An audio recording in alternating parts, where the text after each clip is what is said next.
Things such as NZ Germany can happen again. Jewish people were in denial about the camps as they were happening. I am a German Jew. My grandparents are survivors of the Holocaust and are still alive. Their heartbreaking and inspirational stories about the camps and day-to-day life inspired me to study antisemitism and the history of NZ Germany. People such as Ben Lesser, a survivor of the Holocaust himself, are right when they say that progress is real. It's very real, and we can't compare today's reality with Nazi Germany.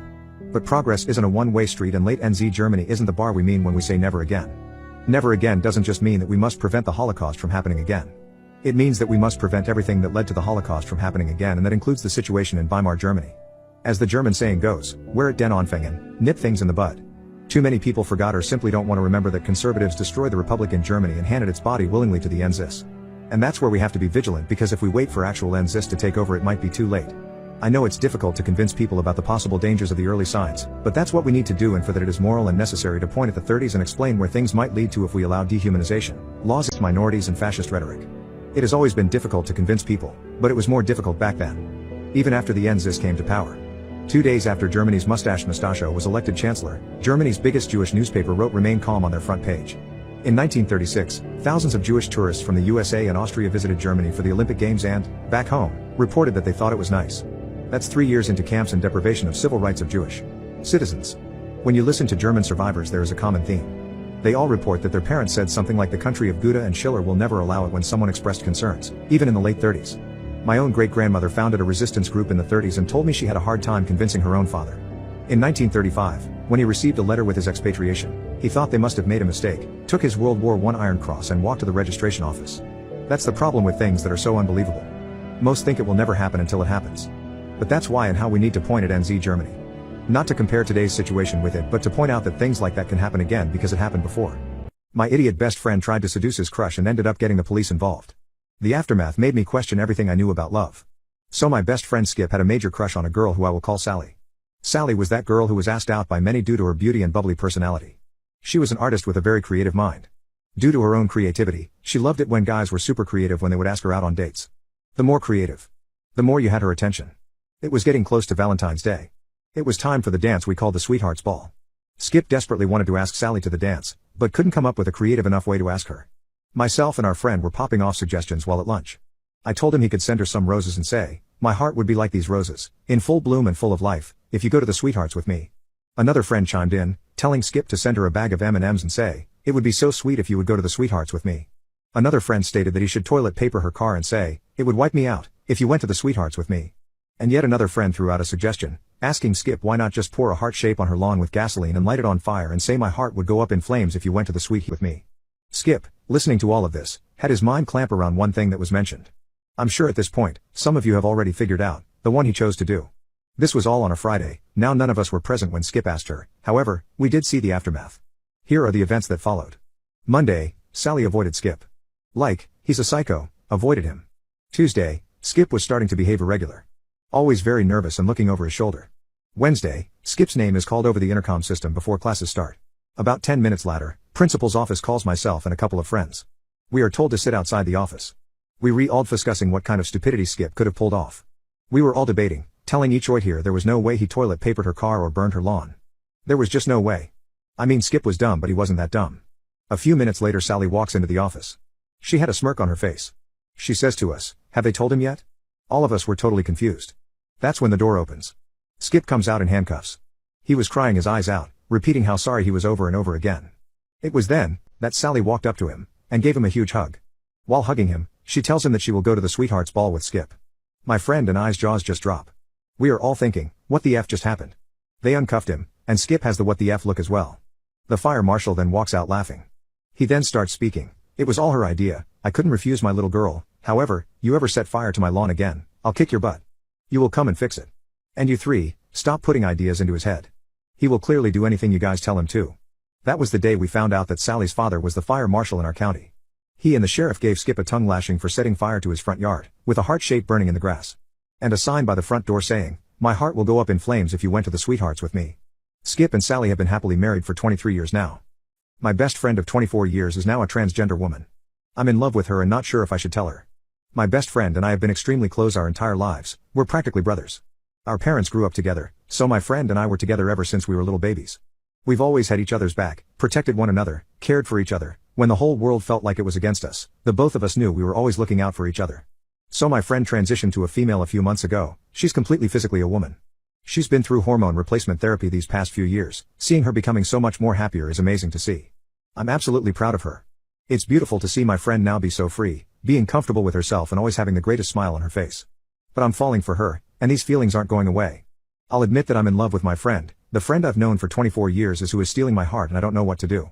I don't want to lose my friend, but my feelings of friendship for her are turning to romantic feelings of attraction. After my friend transitioned, we continued hanging out and talking like nothing changed.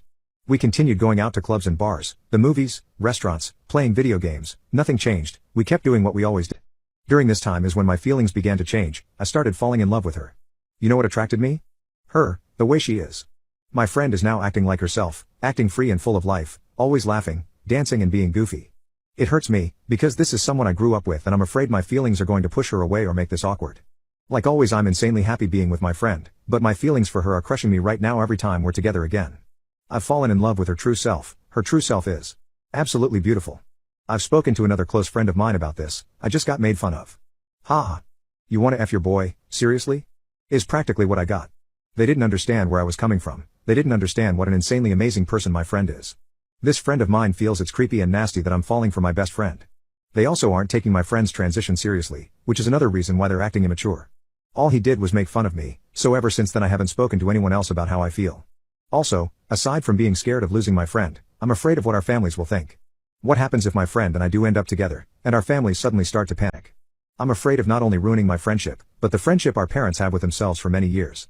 Both of our families were completely supportive when my friend transitioned, not a single negative comment. Everyone is proud of her, and the love our families have for her hasn't changed at all. Plus, if I plan to even confess my feelings for her, I have to do it soon. She's always being asked out on dates, but she tells me she's looking for the right person to spend time with. I feel this is my opportunity to confess, but I don't know if I should.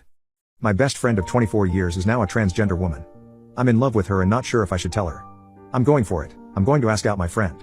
It's Saturday, 1 p.m. right now. I'm going to see if she wants to go on a date tonight. My plan is to take her out on a fun date, and I'll confess my feelings during the date. Edit 2. I got a date tonight. I was insanely nervous walking to my friend's house. But I can't stop smiling cause wow, I actually got a yes from my friend. One issue I had was where the date was going to be. I had no idea. But I remembered she loves this 80s bar and grill that has karaoke every night and tacos, so that's where we're going. So tonight it's going to be tacos, drinks, 80s music and karaoke. Sounds like an awesome date. I asked her out in a pretty relaxed manner. I didn't rush into it. Showed up, started talking like usual, and that's when I asked her. Told her I would love to take her out on a date tonight, that I've been wanting to ask her out for the longest time. I definitely tried to hide my face from blushing, because she had a huge smile when I asked her out. She's even extra excited because we're going to her favorite place. I feel asking her out has made her comfortable to flirt with me. She started complimenting me and even kissed me on the cheek before I left. She definitely felt intimate, if that makes sense. She even said she's going to get extra pretty for the date tonight. I'll admit, I'm really looking forward to that. Although it's impossible for her to get extra pretty, seeing as she's already gotten already. Edit 3. I'm heading off to pick up my friend. I'm insanely excited, but really nervous. I'm sure it's going to go great. Update 2. My best friend of 24 years is now a transgender woman. I'm in love with her and not sure if I should tell her. So the date happened, and it was absolutely amazing. I'll even say it was the greatest night ever. All this made me wish I had asked her out a long time ago. Better late than never. I'm insanely happy I did ask her out. When my friend said she was going to get extra pretty, she really meant it. Wow, did she look beautiful. She was breathtaking. I had a lot of butterflies in my stomach. She had a red dress on, wore a blue shade of lipstick and had her hair tied back. She looked incredible, by far the most gorgeous girl in the bar we went to. My heart kept pounding though. Seeing as this was a date, I really wanted to flirt, so I kissed her on the cheek and told her she looked gorgeous. Seeing her smile and blush just made me blush as well, and I was definitely trying really hard not to screw anything up. I wanted to take things slow. I didn't want to make my friend feel uncomfortable at all. We got to her favorite bar, and from that moment everything went perfectly. I didn't drink too much, as I was the designated driver. My friend though, she had an insanely fun time. She was jumping around, singing, dancing, she was having a blast, and it was great to see her having so much fun. It was hard to keep her in one place, haha. She was super hyper and looked so cute. We enjoyed ourselves like if there was no one around. We talked a lot as well and she really appreciated that I asked her out. I admitted I was pretty nervous about everything, but her being such a sweet person really lowered my nerves so much. As it turns out, she has been dropping many hints for the longest time and I never caught on to them. We just laughed it off and were happy to actually finally be on a date. My biggest goal of the night was to kiss her, and she kept winking at me the entire night. I was hesitant to kiss her. I was worried a kiss can be too much. This was me overthinking again, because she was pretty obvious about letting me kiss her. I feel she knew I was being hesitant, so she ended up kissing me and didn't hold back either. wrapped her arms around me, and I did the same. From the moment we kissed, my nerves the rest of the night were completely gone. We didn't act like friends anymore, we acted a lot more than that. We became more intimate with each other. I kept my arm wrapped around her waist, held her hand everywhere we went, and she always kept her arm wrapped around mine. It felt really nice, and I didn't want the night to end at all. We kissed a few more times throughout the night. Any chance we had, we'll give each other a kiss on the cheek or lips. Eventually we went back to her place, and that's when I decided to drink a little more as I was close to home. We just continued to sing and dance, acting like it wasn't already 1 in the morning. We're gamers, so we decided to continue the night drunkly playing Just Dance. I'm the king of that game. My friend would disagree. I ended up sleeping at my friend's house as she didn't want me going off drunk, even though my house is actually a few houses away. The rest of the night was just fantastic. The entire night was the greatest I've ever had. I regret not asking her out sooner. Imagine how incredible dates we would have already had. The following morning we woke up, went to go get some breakfast. We just laughed at all the dumb things we did last night. We still continued being super comfortable with each other, hugging, holding hands, keeping ourselves in each other's arms. None of us hesitated. We just continued to be how we were last night. We had to split up as I had to help my dad with a family barbecue, and my friend was meeting up with her mom. We kissed each other goodbye, and we've been non-stop texting ever since. The only word I can say is wow. That's literally all I can say. Wow, what a beautiful night it was. Are we a thing now with how we're acting together? Haha, like I said, I'm terrible at these things.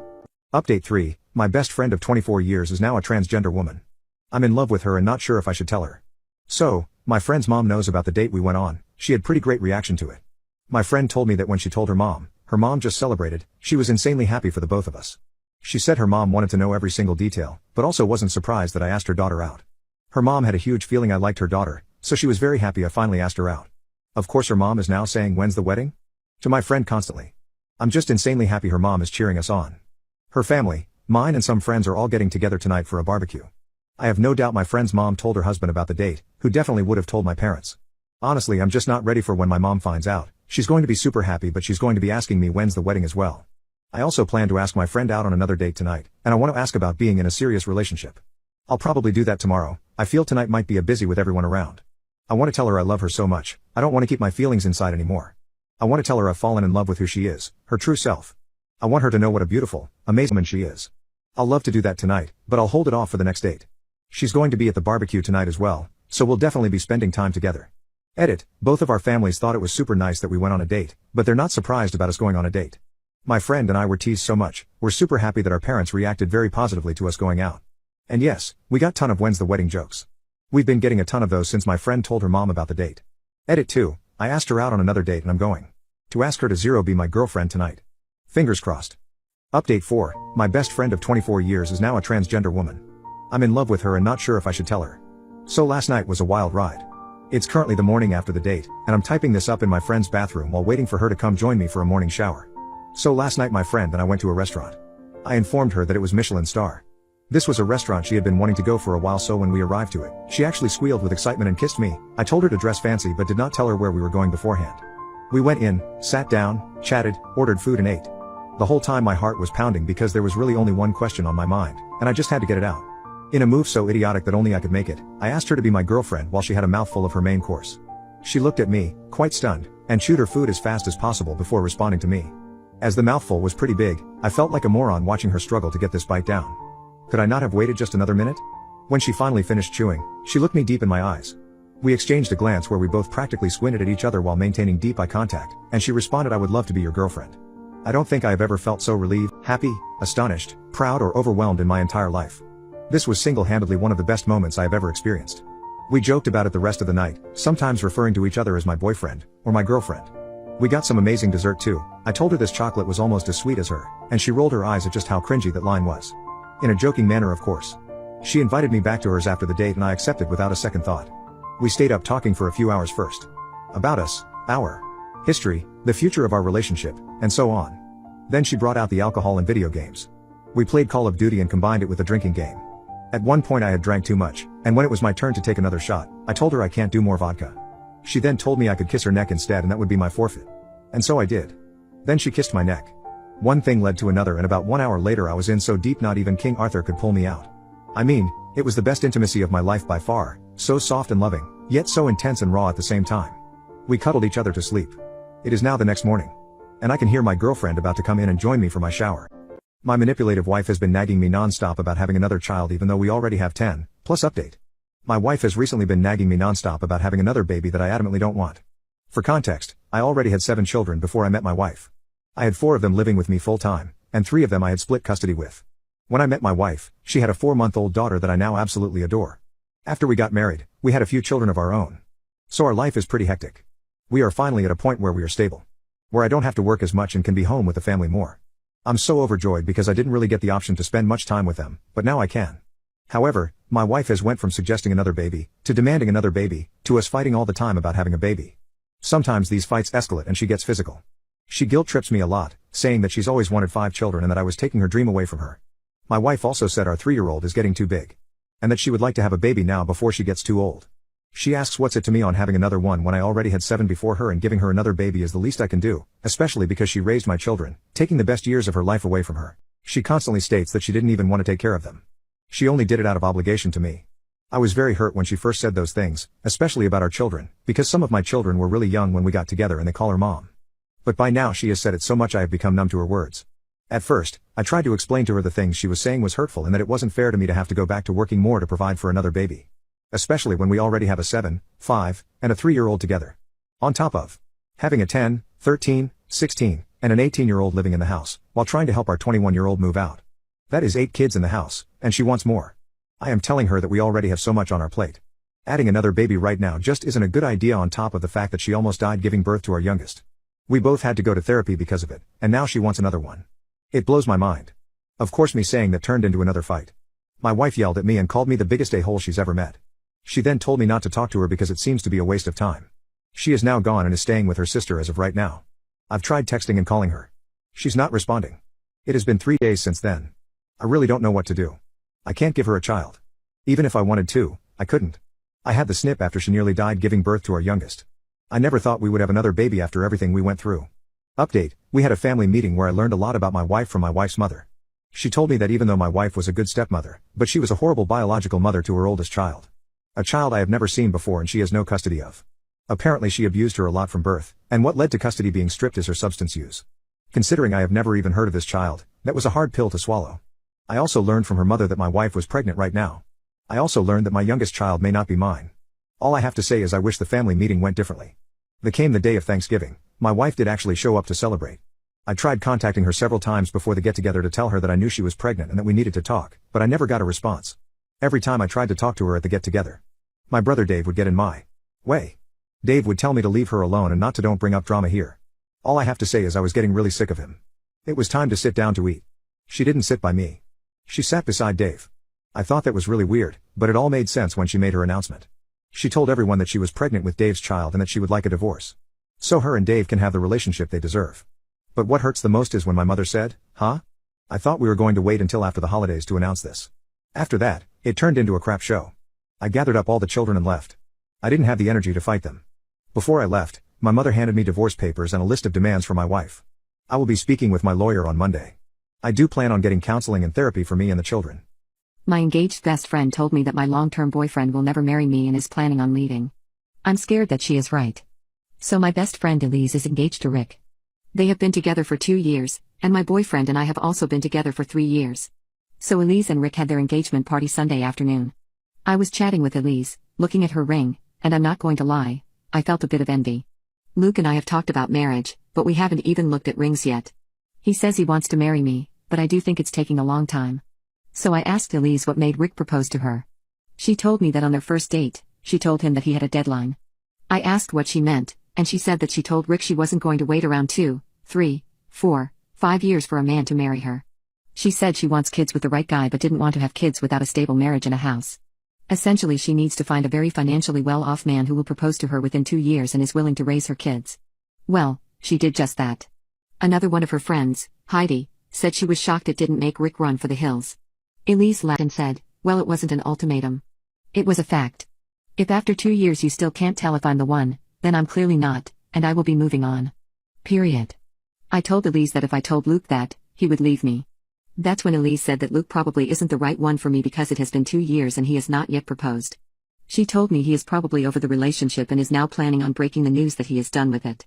That hurt my feelings, so I told her that marriages don't always last and doesn't mean someone is the one just because they propose very soon. She said she wasn't worried, that she and Rick were in love and knew life would not be easy, but she's prepared to make it work.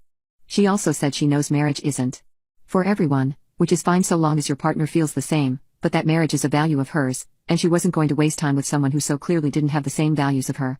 That's when Heidi asked me what my problem was. I told her I didn't have a problem, I was just stating a fact that proposals don't have to happen within 2 years. Then Heidi asked how long I had been with Luke. I said 2 years, and she asked if I wanted to get married. I said yes, and when she asked what about Luke, I just excused myself to the restroom. Not much else happened at the party, but when Luke and I left, I told him about the conversation. Luke laughed and called Elise ridiculous. I asked what he meant and he said, verbatim, only desperate and crazy women have a policy like that. Let it happen when it feels right. So I asked him if he wanted to marry me, to which he said of course, and I asked then why weren't we engaged when we'd been together longer. He said he wasn't ready yet and our relationship was fine the way it was. I asked how long he had to wait to know and he shrugged and said, does it matter? We're together and that's what is important. The conversation paused for a minute and then Luke asked me not to be like Elise. He said that he doesn't like being forced to do something. I asked him if Rick felt that way. He admitted that Rick never said he felt forced and that he had been planning to propose to Elise 6 months after they met, but waited a bit to make sure he wasn't just jumping into something. I asked Luke if it would be okay for me to look at rings.